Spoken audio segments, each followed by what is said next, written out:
Hi friends, good morning. This is Tulasi. Welcome to Tulasi vibes. ఈ వీడియోనైతే last దాకా ఎక్కడా స్కిప్ చేయకుండా చూడండి. మీకు యూస్ఫుల్ అయ్యే ఇన్ఫర్మేషన్ అయితే ఇందులో ఉంటుంది. మీరు లాస్ట్ దాకా స్కిప్ చేయకుండా చూసినట్లయితే మీకు నచ్చితే లైక్ చేయండి, షేర్ చేయండి, సబ్స్క్రైబ్ చేయండి. ఈ వీడియోలో నేను గణపతి మనకి బుధవారం రోజు సంకటనాశన గణేష పూజ అప్పుడు గణపతి దగ్గర పెట్టిన బియ్యం అవి తర్వాత నేను ఏం చేస్తాననేది ఈ వీడియోలో ఉందండి. అంతేకాకుండా 15 రోజులు 1 మంత్కి సరిపడా చింతపండు గుజ్జు ఎలా స్టోర్ చేసుకుంటాను అనేది కూడా ఈ వీడియోలో ఉందన్నమాట. బాబా పూజ గురువారం రోజు కదా, మార్నింగ్ నా డే రొటీన్ మొత్తం స్టార్ట్ అయ్యేది 4:45కి. ఎవ్రీడే కూడా లెగుస్తానండి నేను. ఒక 15 మినిట్స్ అయితే బయట ఊడ్చి ముగ్గది పెట్టేసేసుకొని నా వర్కౌట్కి వెళ్ళొచ్చేసరికి ఆ ముగ్గంతా ఆరిపోతుందనమాట. తర్వాత ఇల్లు అంతా ఊడ్చి స్నానం చేసి దీపారాధన అది చేసుకుంటాను. మా వారైతే ఉదయాన్నే కామాక్షి దీపం వెలిగిస్తారనమాట. ఇలా మొన్న నేను తిరుపతి, అరుణాచలం వెళ్ళినప్పుడు తెచ్చుకున్నాను కదండి దీపాలు. ఇవి వచ్చేసి వెల్కమ్ దీపాలు. మనకి అటు ఇటు చిలుకలు ఉండేసి చాలా బాగుంటాయండి. ఈ దీపాలనైతే అటు ఇటు పెట్టి ఈరోజు పూజ అది చేసుకుంటున్నాను. నాకు అంటే మా సరౌండింగ్స్లో ఉండే పువ్వులతోటి పూజ అది సరిపోతుంది. ఇంట్లోవే అనమాట. మాకు కనకాంబరాలు, ఆ సువర్ణ పుష్పాలు అంటారు కదా, పసుపు పచ్చ పూలు.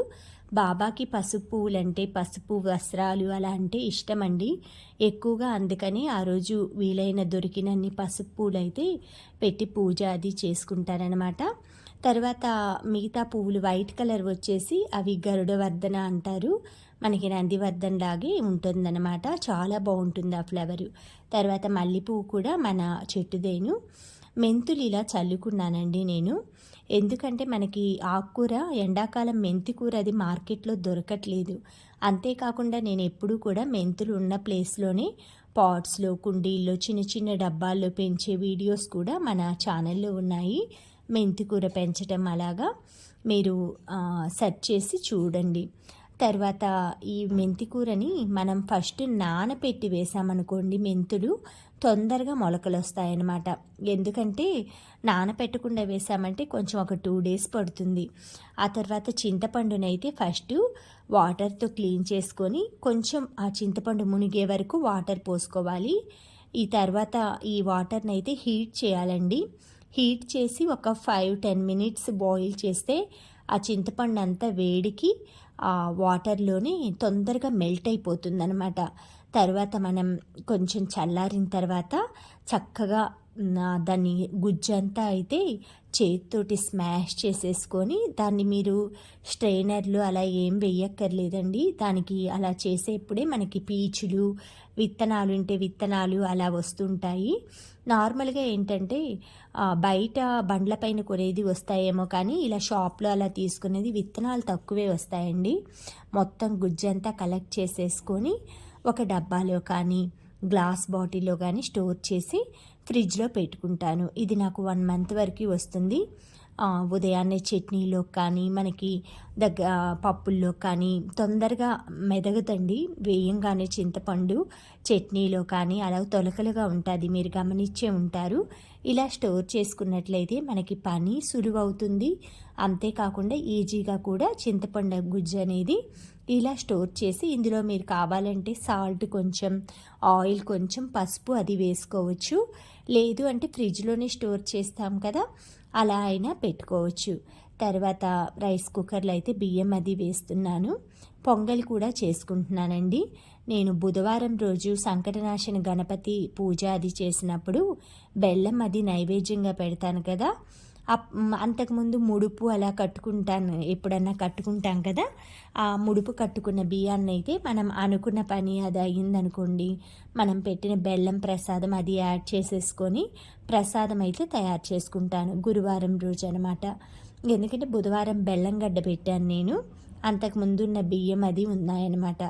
అవి పెట్టి పొంగలన్నం పెట్టేసేస్తానండి.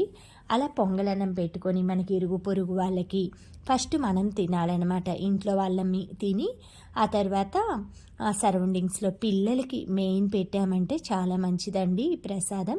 మీరు ఈ బియ్యంతో కుడుములు చేసుకోవచ్చు, ఉండ్రాలు చేసుకోవచ్చు, లేదు అంటే ఇలా పొంగలన్నంలాగా కూడా చేసి పంచుకోవచ్చు. తర్వాత టమాటా పచ్చిమిర్చి చట్నీ చేస్తున్నాను. పచ్చిమిర్చి, కొంచెం చింతపండు, ఉప్పు, వెల్లుల్లి వేసి ఫస్ట్ గ్రైండ్ చేసుకున్నాను. తర్వాత టమాటాలు యాడ్ చేసేసుకొని మిక్సీ పట్టుకున్నానండి. తర్వాత బీట్రూట్, క్యారెట్ ఫ్రై చేసుకుంటున్నాను. ఇది హెల్త్కి చాలా మంచిదనమాట. ఉత్త బీట్రూట్ కూడా మనం తినలేము. ఇలాంటప్పుడు మీరు క్యారెట్ సగం, బీట్రూట్ సగం యాడ్ చేసుకున్నారంటే చాలా బాగుంటుందన్నమాట కాంబినేషన్. హెల్త్కి కూడా చాలా మంచిది. ఫస్ట్ మనం హెల్తీగా ఉంటేనే కదండి ఏదైనా చేసుకోవాలంటే. అందుకని హెల్త్కి కొంచెం ఇంపార్టెన్స్ ఇచ్చేలాగా ఫుడ్ కూడా సెలెక్ట్ చేసుకుంటే బాగుంటుంది. కొంచెం ఆయిల్లో తాలింపు వేసుకున్న తర్వాత ఆనియన్, పచ్చిమిర్చి ఫ్రై అయ్యాక ఇలా బీట్రూట్, క్యారెట్ తురుమైతే గ్రేట్ చేసుకున్నాను. దాన్ని వేసేసుకొని ఈ కిటికీ అంతా అయితే క్లీన్ చేసుకున్నానండి. ఈరోజు మొత్తం వాషింగ్ చేయాలన్నమాట. ఉగాది అది వస్తుంది కదా, చిన్నగా ఒక్కొక్కటి సర్దుతున్నాను. తర్వాత ఈ బాటిల్లో ఉన్నది వాము ఉంటుంది కదండి, ఆ వాము చెట్టుకి వస్తుంది కదా పూత, అదనమాట. మన గార్డెన్లోనే ఉంటే ఒక స్టెమ్ము అది కట్ చేసి ఇలా పెట్టానన్నమాట. చాలా స్మెల్ వస్తుందండి ఆ ఫ్లవర్, ఆ వామ్మాకి యాక్చువల్గా మనకి స్మెల్ వస్తుంటుంది. ఆ తర్వాత రైస్ అయితే ఫస్ట్ వాటర్లో ఇలా కొంచెం బాయిల్ అయ్యాక మిగతా అన్ని పాలు ఎక్కువ పోసుకుంటానండి. మనకి రైస్ క్వాంటిటీ ఎంత ఉందో దానికి డబల్ అనమాట. ఒక గ్లాసు బియ్యం వేసామంటే 2 గ్లాసుల పాలు, 2 గ్లాసులు నీళ్లు పోస్తానండి. 2 గ్లాసుల వాటర్ తోటి అలా బాగా చక్కగా ఉడికిపోతుందనమాట. మనం బెల్లం పొంగలన్నం ఏంటంటే కొంచెం లిక్విడ్గానే చేసుకుంటాము, అంటే మరీ గట్టిగా కాకుండా. అందుకని కొంచెం బాయిల్ అయితే టేస్ట్ బాగుంటుందన్నమాట. తర్వాత నేను ఈ సిరమిక్ది ఇలా ప్లేట్ తీసుకున్నానండి. మనం కుకింగ్ చేసేప్పుడు ఈజీగా ఇలా 2 గంటలు పెట్టుకునేలాగా, 2 కలవకుండా, ఒకటి కర్రీ వండుతుంటాము, స్వీట్ వండుతుంటాం కదా, అలా మిక్స్ అవ్వకుండా ఉండాలంటే ఇదైతే చాలా బాగా అనిపించిందండి నాకు. అందుకే తీసుకున్నాను. ఈలోపు బీట్రూట్ ఫ్రై కూడా అయిపోతుంది. చూసారు కదా, దానికి అది సపరేట్గా ఇలా పొంగల్లో కలిపేశాను కదా స్వీట్ వండేటప్పుడు. ఈ గరిట అయితే దానికి టచ్ అవ్వకుండా అలా పెట్టేసుకోవచ్చు. ఇదేమో బీట్రూట్ కానీ లేదు ఏదైనా మనం డైలీ కర్రీ చేసుకుంటాం కదా, ఆ కర్రీస్ అది పెట్టుకుంటానికి ఇలా ఉందన్నమాట. చాలా బాగా నచ్చింది ప్లేట్. నేను ఈ పర్పస్ తోటి తీసుకున్నాను. ఈలోపు పొంగలన్నం కూడా దగ్గర పడుతుందండి. పొంగలన్నం మనకి ఎంత మంచిగా ఉడికితే అంత టేస్ట్, పాలల్లో ఉడికితే బాగుంటుంది. తర్వాత దగ్గరికి వచ్చాక ఇలా బెల్లం వేసుకోవాలి. అంటే రైస్ అనేది కుక్ అయిపోయింది అన్నప్పుడే బెల్లం యాడ్ చేసుకోండి. లేదంటే బెల్లం వేసామంటే మనకి ఉడకదనమాట. తర్వాత 2 ఇలాచీ అవి వేసుకొని మనం ఖర్జూరం కాయలు, వక్కలు అవి పెడతాం కదండి గణపతి దగ్గర. ఆ వక్కలు ఏంటంటే మీరు తాంబూలంలో అయినా వేసుకొని తినచ్చు, లేదు అంటే పంతులు గారికి అలా దక్షిణ ఇచ్చేయచ్చు. ఖర్జూరం కాయలు కూడా మనం ఇలా పీసెస్ కట్ చేసి పొంగలన్నంలో వేసుకోవచ్చు, లేదు అంటే మనం మామూలుగా భోజనం అది చేశాక అలా తినచ్చు అనమాట. ఈ విధంగా పొంగలన్నం చూశారు కదా, ఈ కన్సిస్టెన్సీలో తయారైపోయింది. ఇప్పుడు మాకు నైబర్స్ ఉంటారు కదా మా అపార్ట్మెంట్లో ఆపోజిట్ పైన, అలాగా తెలిసిన వాళ్ళకి పిల్లలకి పెట్టమనేసి ఇలా పొంగలన్నం అయితే 2 బౌల్స్లో అది వేసుకున్నానండి. ఇవి వచ్చి బీట్రూట్ ఫ్రై దగ్గరికి వచ్చేసింది. కొబ్బరి కారం నేను పట్టి పెట్టుకుంటాను కదా, ఇలా కారాలు అవి కొట్టుకోవటం వల్ల మనకి ఈజీగా వంటలు చేసుకోవచ్చు. ఇప్పుడు ఈ బీట్రూట్ ఫ్రై అయ్యేలోపు నేను చాలా పనులు చేసుకున్నాను కదండి, పొంగలన్నం ఇవన్నీ. లేదు అంటే ఆ కారం పొడి కొట్టడానికి మళ్ళీ ఎండు కొబ్బరి, వెల్లుల్లిపాయలు ఇవన్నీ చూసుకోవాలి. తర్వాత మొత్తం నా కిచెన్ అంతా క్లీన్ అయిపోయాక అంట్లన్నీ ఒక టబ్బు పెట్టి దొడ్లో బాల్కనీలో వేసుకుంటానండి. పనావిడ వచ్చాక నీట్గా తోమేసి వెళ్తుందనమాట. ఎందుకంటే ఇంట్లో కిచెన్లో నాకు షింక్లు అలా పెట్టడం మెస్సీగా అనిపిస్తుంది, వంటలు పాత్రలు అవి. ఎండాకాలం అయితే కొంచెం వాటర్ పోసేసి పెడతాను, తను వచ్చేలేకే ఆరిపోకు అంటే ఎండకి డ్రై అయిపోతాయి గిన్నెలు అవి. కొంచెం టైం పడుతుందన్నమాట తోమనది, అందుకే తను వచ్చేలేకి నానబెట్టి పెడతాను. ఇద్దండి పొంగలన్నం అయితే రెడీ అయింది కదా. వీటిని 2 బౌల్స్ తీసుకొని అందులో వేసుకుంటున్నాను. మీరు ఈ పొంగలన్నంతో పాటు కొబ్బరికాయ అలా కొట్టుంటే కొబ్బరి ముక్క కూడా పంచుకోవచ్చు అనమాట ఇరుగు పొరుగు వాళ్ళకి అలాగా. ప్రసాదంగా మనం పెట్టింది ఎప్పుడైనా నాకు మొన్న ఒకళ్ళకి వచ్చిన అడిగారండి కామెంట్. దేవుడి దగ్గర పెట్టిన కొబ్బరికాయ ఉంటుంది కదా, దాన్ని మనం చట్నీల్లో కర్రీస్లో వాడుకోవచ్చా అని. వెజిటేరియన్ కర్రీస్లో అలా వాడుకోవచ్చండి, నాన్ వెజ్లో మాత్రం వేయను అనమాట నేను. లైక్ చికెన్, మటన్ ఇలాంటి వాటిలో వేయను. వాటికి సపరేట్గా కొబ్బరికాయ అలా కొట్టుకుంటాను. ఎందుకంటే అది దేవుడి దగ్గర ప్రసాదంగా పెట్టింది కదా, అందుకనేసి చట్నీలో వేసుకుంటాను, మామూలు వెజ్ కర్రీస్లో అన్నిట్లో వేసుకుంటాను. ఇలా మనం కొబ్బరికాయ అది కొట్టినప్పుడు తిరుపతి నుంచి వచ్చినప్పుడు అందరికీ పొంగలన్నంతో పాటు కొబ్బరి ముక్క కూడా ప్రసాదంగా పెడతారు, లడ్డు ఇవన్నీ. తర్వాత అయితే వంట అంతా అయిపోయిందండి. ఆ వంట అంతా అయిపోయాక నాకేంటంటే ఎప్పుడూ కూడా ఒక వెట్ వేపర్ ఉంటుంది కదా, దాంతో మొత్తం క్లీన్ చేస్తూ ఉంటానన్నమాట. నాకున్న హెల్దీ అలవాటో లేకపోతే అన్హెల్దీయో తెలియదు, కానీ ఎప్పుడూ కూడా మెస్సీగా ఉంచకుండా క్లీన్ చేసుకుంటూ ఉంటానన్నమాట. కిచెన్ అనేది గట్టు అది నాకు క్లీన్గా ఉండాలన్నమాట. ఎప్పటికప్పుడు వెట్ క్లాత్ తోటి మొత్తం క్లీన్ చేసుకుంటుంటాను. షింక్ దగ్గర కానీ అన్నీ కొంచెం విమ్ లిక్విడ్ వేసేసి క్లాత్ పైన, ఆ వెట్ క్లాత్ పైన మొత్తం నీట్గా తుడిచేసేసుకుంటూ ఉంటానన్నమాట. ఆ తర్వాత దానిమ్మకాయలు అయితే కట్ చేశానండి, అవి కూడా వలిచేసి పెడతాను. ఎవ్రీడే కూడా ఏదో ఒక ఫ్రూట్ అది వలిచి పెట్టుకుంటాను కదా, ద్రాక్ష కానీ అట్లాగా. ఈరోజైతే పామిగ్రానైట్ ఒలుచుకుంటున్నాను. మొత్తం కుకింగ్ అంతా అయిపోయిందండి. వంట పాత్రలు షింక్లో ఉంటాయి కదా వంట చేశాక, అవన్నీ అయితే దొడ్లో చెప్పాను కదా ఒక టబ్బు పెట్టుకుంటానని, ఆ టబ్లో వేసేసుకుంటాను అన్నీ. అప్పుడు మనకి ఏంటంటే కొంచెం నీట్గా ఉంటుంది కిచెన్ అనేది. అంట్లు అవి ఉంటే ఆ షింక్లోనే మనం చేతులు అన్నీ కడుక్కుంటాం కాబట్టి ఇబ్బందిగా ఉంటుందన్నమాట. అందుకే అలా చేసుకుంటుంటాను. ఇలా మీరు కూడా హైజీనిక్గా కిచెన్ని ఉంచుకున్నారంటే మనకి ఈగలు కానీ దోమలు కానీ ఇలాంటివి రాకుండా ఉంటాయన్నమాట. ఎక్కువ తడి అది ఉందనుకోండి, దోమలు అలా వస్తూ ఉంటాయి. మాకు ఎక్కువగా నెట్ మెష్ డోర్స్ అన్నీ ఉంటాయండి కిచెన్కి.